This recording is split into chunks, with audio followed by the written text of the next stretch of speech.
guys, it's a Squishy Monster, and today we're gonna make a red velvet cheesecake.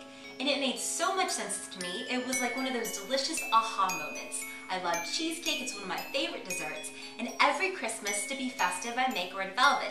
So I squished those two together, my favorite word, and this was born.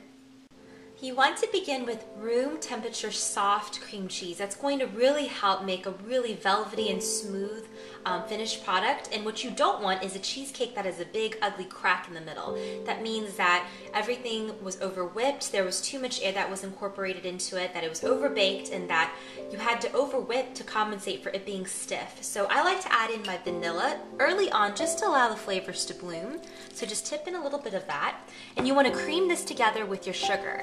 And I just broke up my cream cheese just to make it easier for it to mix. To that I want to add in either you want to use sour cream or you want to use buttermilk. I'm using sour cream, and that tang is really going to echo with the vinegar we're going to tip in. Just a little bit of it later on. It's going to echo and it's going to help really recreate that red velvet taste. Remember to constantly scrape down the sides so everything is nicely well blended, and it's going to really help to create a very decadent cheesecake, because you know what, when I have a cheesecake, I don't know about you, but I like to indulge, use whole full fat milk and cheese, and that's why we're using egg yolks and egg whites and all. So one egg at a time and blend in between each addition. To this now, when it's really well blended together and smooth, I want to sprinkle in my cocoa, and we're going to opt out of the flour like I used in my classic cheesecake, which I will post below a link for. This is really going to help create a nice cohesive cheesecake, not to mention it's going to impart that nice chocolatey flavor. To this we want to tip in my vinegar and our food color. And I will talk about natural dyes and tints on my blog, thesquishymonster.com. My oven is preheating and I'm going to press the crust together. So I would highly recommend using an Oreo crust or a chocolate graham cracker crust, but I didn't have either of those. So like I always like to say, use what you have, use what you've got. So I'm going to press together my crust by taking some of my ground crumbs and a drizzle of butter, and you can sweeten it, but I almost never add sugar to my crumb mixture because I figure the filling is going to be sweet enough.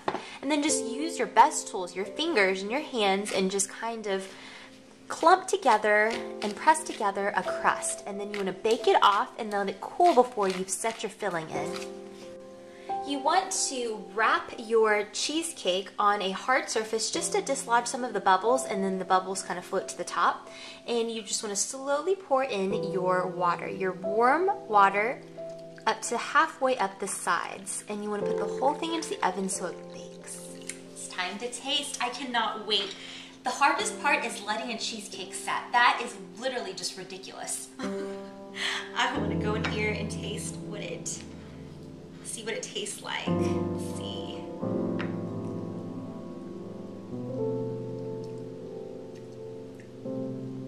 If you are debating whether or not to make a cake or a cheesecake this Christmas, why not make both? It is literally the best of both worlds. Get that nice soft tang from the buttermilk and then the cream cheese, and it's really rich and decadent and velvety like a cheesecake should be, and that you know. But that soft kiss of chocolate flavor comes in. This is just a sublime experience. I hope you guys give this a try. I want to thank you guys for hanging out with me. This is the Squishy Monster, and I'll see you guys very soon.